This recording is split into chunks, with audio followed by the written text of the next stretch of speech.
Hello everyone, question number 7 करेंगे revaluation account वाला chapter 2 का। मैं रीड कर रहा हूँ क्वेश्चन को। A and B distributes profit in the ratio of 3:2। Old ratio आपको दे रखा है क्वेश्चन में 3:2 का। On 31 March their balance sheet is as follows. Balance sheet आपको ओल्ड बैलेंस शीट भी दे रखी है। On 1 April C was admitted into partnership on the following conditions. C partnership में आया है और कुछ कंडीशंस दे रखी है। New ratio of partners will be 2:2:1। अब इस क्वेश्चन में आपको डायरेक्टली न्यू रेशियो दे दिया गया है, तो आपको कोई अलग से कैलकुलेशन करने की जरूरत नहीं है। C pays ₹40,000 as is capital. C 40,000 rupees की कैपिटल लेकर के आता है। Stock to be decreased by ₹2,000। Stock को डिक्रीज करना है बाय ₹2,000, मतलब सीधा बोल दिया कि स्टॉक को 2,000 रुपए से कम कर दो। ठीक है। उसके बाद provision for doubtful debt is to be maintained up to ₹3,000। यहाँ पर क्या बोला है कि प्रोविजन फॉर डाउटफुल डेट्स को आपको मेंटेन करना है, और कहां तक करना है? अप टू 3,000, यानी 3,000 रुपए तक मेंटेन करके रखना है। तो आपको ये देखना होगा पहले कि बैलेंस शीट में वो कितने रुपए पे पड़ा है। तो बैलेंस शीट में वो ऑलरेडी 2,000 का प्रोविजन तो बना हुआ है, आपको 3,000 तक ले जाना है, तो 1,000 का प्रोविजन आप और बना दोगे। उसके बाद लिखा है C share in the goodwill of the firm be valued at ₹5,000। C का शेयर गुडविल में भी हमको डायरेक्टली दे रखा है। इस क्वेश्चन बहुत इजी क्वेश्चन है, इसको सीधा आपको दे दिया। सी का शेयर गुडविल में कितना है? 5,000 रुपए का। सी ब्रिंग्स कैश फॉर गुडविल। सी जो गुडविल किस में लेके आ रहा है? कैश में लेके आ रहा है। प्रीपेड इंश्योरेंस है 1,000 रुपए का। आउटस्टैंडिंग इलेक्ट्रिसिटी बिल है 500 रुपए के। Building under valued bye ₹10,000। Building under value हो गई है 10,000 रुपए से। Capital of all partners will be in their profit sharing ratio. ये इंपॉर्टेंट पॉइंट है यहाँ पर। कैपिटल जो है वो सारे पार्टनर्स के प्रॉफिट शेयरिंग रेशियो में होगी। ठीक है। और जो एडजस्टमेंट होगा वो एडजस्टमेंट कैश के थ्रू आपको सेटल डाउन करना है। ये एक नया पॉइंट है जो अभी तक हमने पिछले के प्रीवियस क्वेश्चंस में नहीं किया है, तो हम इसे देखेंगे। अभी हम पार्टनर्स कैपिटल अकाउंट बनाएंगे तब। आपसे पूछा गया है कि इस क्वेश्चन में आपसे पूछा गया है कि कैपिटल अकाउंट बनाना है और बैलेंस शीट बनानी है आपको। ठीक है। तो यहाँ पर आपको रिवैल्यूएशन अकाउंट बनाने के लिए नहीं बोला है, लेकिन रिवैल्यूएशन अकाउंट आपको बनाना पड़ेगा, अदरवाइज आप प्रॉफिट या लॉस कैसे निकालोगे रिवैल्यूएशन पर। तो हम क्या करेंगे, क्वेश्चन के मेन पार्ट में नहीं, वर्किंग नोट में रिवैल्यूएशन अकाउंट को बना देंगे। ठीक है। तो सबसे पहले हम रिवैल्यूएशन अकाउंट बना लेते हैं वर्किंग नोट के अंदर, फिर हम इसका मेन पार्ट स्टार्ट करेंगे। ठीक है। तो सबसे पहले मैं यहाँ पर लिख देता हूँ, क्वेश्चन नंबर 7 है हमारा न्यूमेरिकल क्वेश्चन। सबसे पहले ये आ जाएगा वर्किंग नोट 1, ये हमारा revaluation account.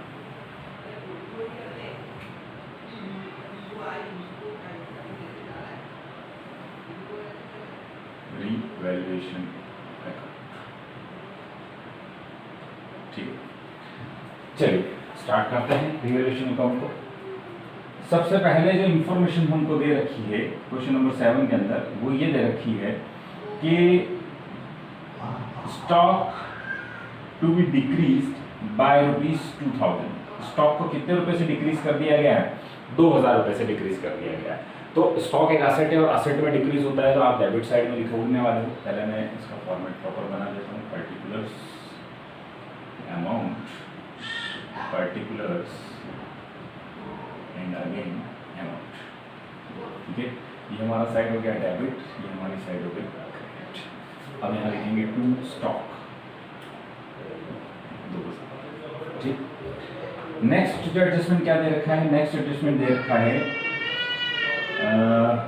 Provision for doubtful debt is to be maintained up to ₹3,000। अभी मैंने आपको समझाया था 3,000 रुपए का प्रोविजन आपको क्रिएट कर रहा है, और ऑलरेडी बैलेंस शीट के अंदर 2,000 का प्रोविजन है, तो आप 1,000 का और बना दोगे। तो जब प्रोविजन बनेगा तो नई लाइबिलिटी बनेगी, तो लाइबिलिटी इंक्रीज होती है, तो आप यहाँ लिखोगे to provision for bad dates,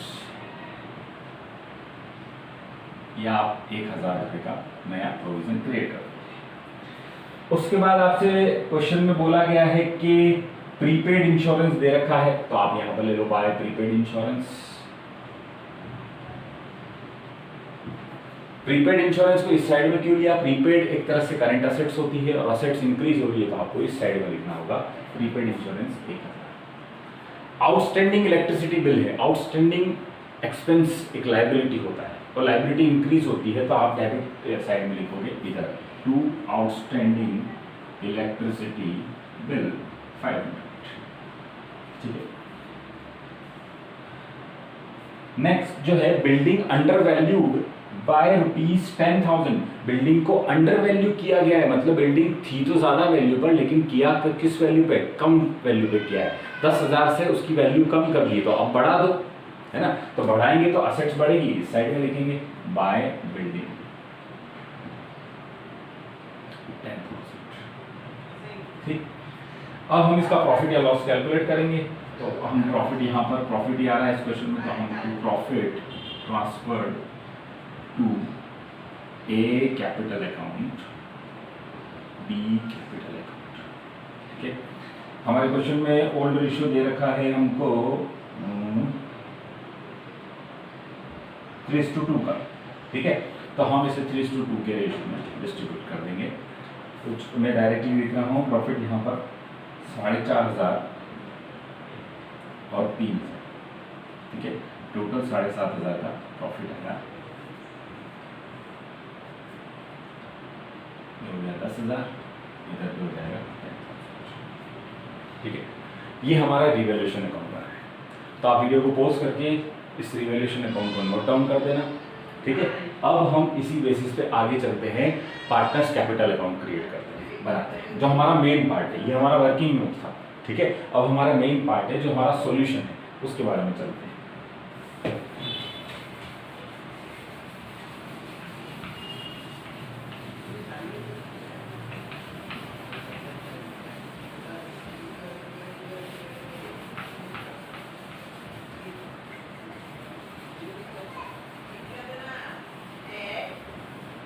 चलिए, पार्टनर्स कैपिटल अकाउंट का फॉर्मेट में बना रहा हूं यहाँ पर।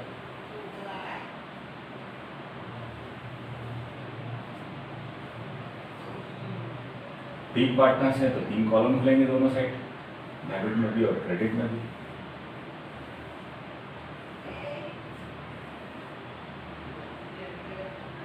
ठीक है, यह हो गई साइड आपकी डेबिट, ये साइड हो गई आपकी क्रेडिट। ए बी और सी, यहाँ जाएगा पर्टिकुलर्स, अगेन इधर ए बी और सी, यहाँ आ जाएगा अगेन आपका पर्टिकुलर्स।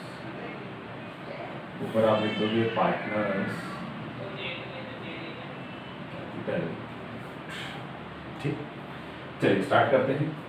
सबसे पहले हम इसके ओपनिंग बैलेंसेस को प्लेस करेंगे जो पार्टनर्स कैपिटल अकाउंट के हैं।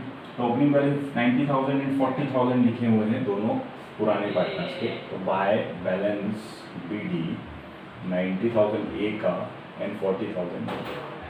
ठीक, अब आप ये देखो नया पार्टनर कितना कैपिटल के लेके आया। नया पार्टनर क्वेश्चन में दिया है 40,000 रुपये कैपिटल के लेके आया, तो वो यहाँ पर आप लिखोगे बाय कैश या बैंक, ये 40,000। ठीक है, उसके बाद आगे चलते हैं। आगे आपको, आप ये देख लो, सबसे पहले आप इसका रिवैल्यूएशन का प्रॉफिट डाल दो और गुडविल को डिस्ट्रीब्यूट कर दो। तो अभी हमने रिवैल्यूएशन का प्रॉफिट जो लिया था वो हम यहाँ पर डिस्ट्रीब्यूट कर देते हैं bye revaluation account.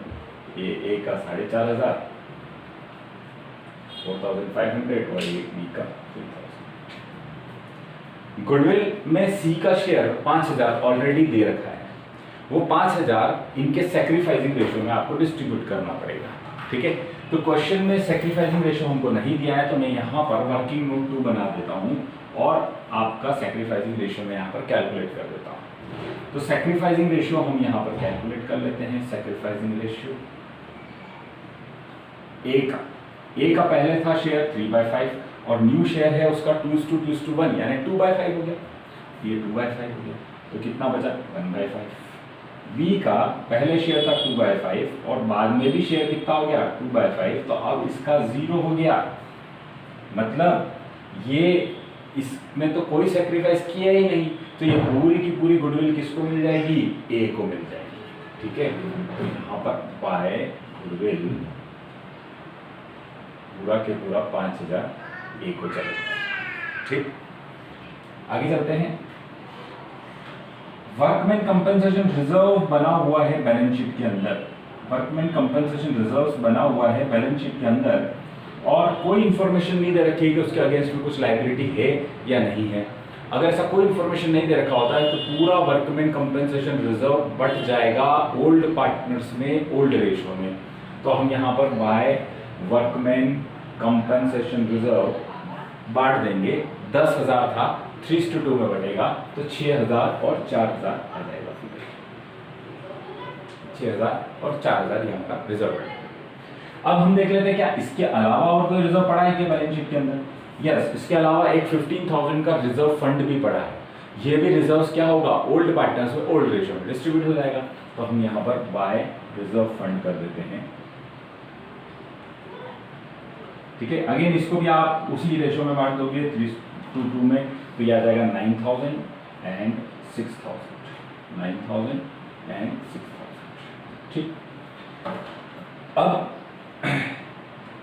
Balance sheet के अंदर एक ऑलरेडी गुडविल पड़ी हुई है 10,000 रुपीज की। जो बैलेंस शीट के अंदर गुडविल पड़ी होती है वो गुडविल कौन सी होती है, ओल्ड गुडविल होती है। और ओल्ड गुडविल को राइट ऑफ करते हैं ओल्ड पार्टनर्स में ओल्ड रेशियो में। तो हम इसको ओल्ड गुडविल को इधर राइट ऑफ कर देंगे टू गुडविल। ये 10,000 पड़ी हुई है, तो 10,000 को आप जब डिस्ट्रीब्यूट करोगे तो 6,000 और 4,000 आपकी गुडविल आ जाएगी। 6,000 और 4,000। ठीक, अब हमारा जो इंपॉर्टेंट पॉइंट है वो यहाँ पर कवर होने वाला है। इन्होंने बोला कि जो नई कैपिटल होगी सभी की, वो उनके प्रॉफिट शेयरिंग रेशियो में होगी, न्यू प्रॉफिट शेयरिंग रेशियो में। मतलब अब जो नई कैपिटल होने वाली है वो किस रेशियो में होने वाली है, नए पार्टनर्स की जो कैपिटल रेशियो है, मतलब जो न्यू प्रॉफिट शेयरिंग रेशियो है उसके हिसाब से कैपिटल होगी। तो वो कैसे होगी कैलकुलेट करते हैं। ये वर्किंग नोट 2 हो गया। अब यहाँ पर हम लेते हैं वर्किंग नोट 3। सबसे पहले देखते हैं कि सी ब्रिंग इन कैपिटल कितने लाया। C bring in capital for 1/5 share. भाई सी का शेयर कितना है, 2:2:1 है, यानी 1/5 है। तो 1/5 शेयर के लिए सी कितना लाया, 40,000 रुपए लाया। मतलब 1/5 शेयर के लिए सी कितना लाया, 40,000 लाया। तो अगर 1/5 के लिए 40,000 है तो पूरे फर्म की कैपिटल कितनी होगी। तो हम क्या कर देंगे, इसका रेसिप्रोकल कर देंगे, 5/1 प्रोजेक्ट कर देंगे। तो टोटल कैपिटल ऑफ फर्म क्या होनी चाहिए, टोटल कैपिटल ऑफ फर्म क्या होनी चाहिए, 40,000 multiply by 5 is equal to 2 lakh. यानी 2 लाख रुपए की टोटल फर्म की कैपिटल होनी चाहिए। अब ये 2 लाख की हमारे पास टोटल फिगर तो आ गया। अब हम इसको क्या करेंगे, क्वेश्चन ने बोला है कि 2 लाख की कैपिटल को आपको कौन से रेशियो में डिवाइड करना है, न्यू रेशियो में। तो 2:2:1 में हम इसे डिस्ट्रीब्यूट कर देंगे। तो कैपिटल जो है वो तीनों की आ जाएगी, capital of A B and C कौन सा रेशियो में, 2:2:1। तो ये आ जाएगी आपकी 80,000 एंड 40,000। ठीक है, तो अब हम यहाँ पर टू बैलेंस बी डी लिख देंगे, सॉरी सी डी लिखेंगे। 80,000 एंड 40,000। ठीक, अब आपको ये देखना होगा इसको क्लोज कैसे करेंगे। अब आपको ये देखना होगा कि हर एक पार्टनर का कौन सा साइड ज्यादा है। ठीक है, तो जो साइड ज्यादा होगा उसका डिफरेंस जो है वो कहाँ लिखाएगा, वो किससे एडजस्ट करना है, भाई जो डिफरेंस होगा वो एडजस्ट करना है कैश से। मतलब जो भी पैसा कम पड़ रहा होगा या ज्यादा होगा वो कैश से आएगा जाएगा। ठीक है, तो आपको ये देखना होगा कि दोनों पार्टनर का टोटल किस साइड का ज्यादा हो रहा है। ठीक, जैसे हम ए की बात करते हैं तो ए की टोटल इस साइड की कितनी हो रही है, मैं यहाँ पर टोटलिंग कर देता हूँ एक बार पहले। ए की टोटल इधर की हो रही है 1,14,500, इधर की टोटल 1,14,500 हो रही है। ऑब्वियस सी बात है इधर तो 86 ही हो रहा है। ठीक है, तो डिफरेंस मतलब इसको डिफरेंस क्या करना होगा, इसकी कैपिटल कितनी है, इस साइड का ज्यादा आ रहा है तो इधर डिफरेंस को कैश से एडजस्ट करना होगा।